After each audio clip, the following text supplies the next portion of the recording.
নমস্কাৰ। আজি বনাবলৈ লৈছোঁ হোম ষ্টাইল চিকেন কাৰী। আহকচোন তেনেহ'লে চাওঁ মই চিকেন কাৰীটো কেনেকৈ বনালোঁ। একেবাৰে সহজ পদ্ধতিতে বনাইছোঁ আজি। প্ৰথমতে মই কেৰাহীখন গৰম কৰি লৈছোঁ আৰু ইয়াতে মই ডাঙৰ চাইজৰ 4টা পিঁয়াজ আৰু শুকান জলকীয়া 2টা দিছোঁ। দি এইখিনি ধুনীয়াকৈ মই ফ্ৰাই কৰি লৈছোঁ। এতিয়া এইখিনি লগতে মই অলপ ফ্ৰাই হোৱাৰ পিছত মই ইয়াতে দিছোঁ আদা নহৰু পেষ্ট। আদা নহৰুটো মই মিক্সিত মাৰি লৈছোঁ আৰু এইখিনি পেষ্টখিনি দি কিছু সময় মই এইখিনি ভাজি লৈছোঁ। অলপ সময় ৰঙচুৱা হোৱালৈকে ভাজি লৈছোঁ।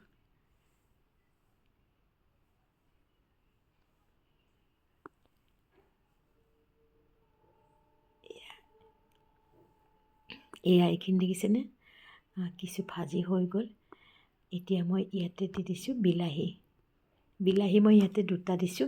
আৰু যিহেতু মই মাংস মই আধা কেজি বনাইছোঁ আজি, আৰু সৰু চাইজৰ বিলাহী মই ইয়াতে 2টা দিছোঁ। এতিয়া বিলাহীখিনি অকণমান মই এনেকৈ ফ্ৰাই কৰি লৈছোঁ।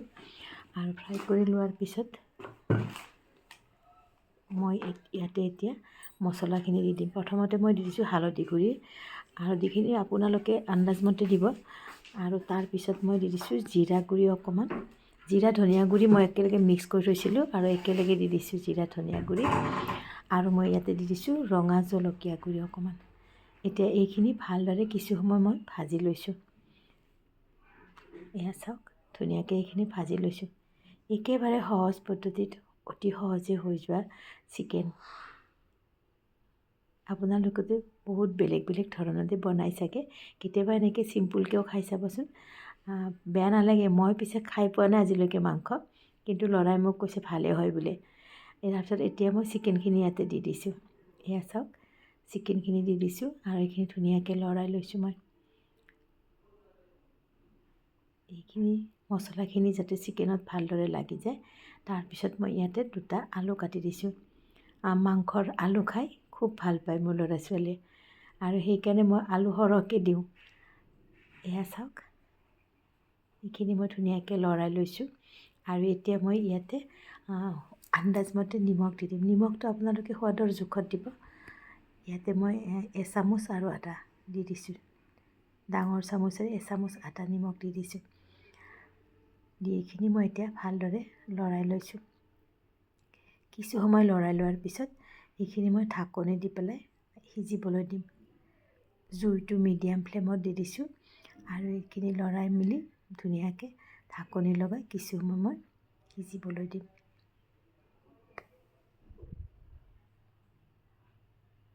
আপোনালোকৰ বাৰু কাৰ কাৰ চিকেন ফেভাৰেট হয় জনাবচোন।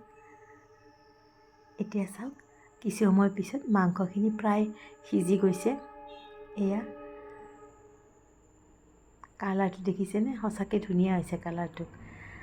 এতিয়া মাংসখিনি সিজি যোৱাৰ পিছত মই ইয়াতে গৰম মছলা অকণমান দি দিছোঁ।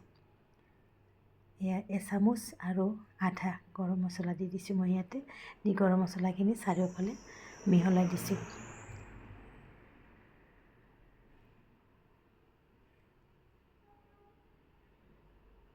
আজিকালি ল'ৰা ছোৱালীবিলাকৰ চিকেন বুলি ক'লেই মানে ভাতকেইটা ভালদৰে খাব পায়, নহয়নে বাৰু? মোৰ ল'ৰা ছোৱালীও এনেকুৱা, চিকেন হ'লে ইহঁতক আৰু একোৱে নালাগে। যদিও মই নাখাওঁ উপায় নাই, কিন্তু বনাই দিব লাগে সিহঁতক। কোনে বনাব নহ'লে, মই বনাই দিওঁ মাজে মাজে কেতিয়াবা।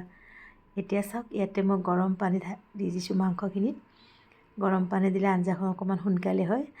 মই গৰম পানী দি অলপ সময় উতলিবলৈ দিছোঁ, যাতে ভালকৈ আলুখিনি বইল হয় আৰু মাংসখিনিও বইল হয়। এতিয়া দেখিছেনে আমাৰ মোটামুটি আঞ্জাখন হৈয়ে গৈছে। এতিয়া এইখিনি মই বাতিটোত নমাই লৈছোঁ বাউল এটাত, আৰু ইয়াতে মই কেঁচা ধনিয়া কাটি দিছোঁ। তেনেহ'লে ভিডিঅ'টো কেনে পালে জনাব। যদি ভাল লাগিছে লাইক কমেণ্ট কৰিব বুলি আশা কৰিলোঁ। আজিলৈ এৰিছোঁ। Bye bye.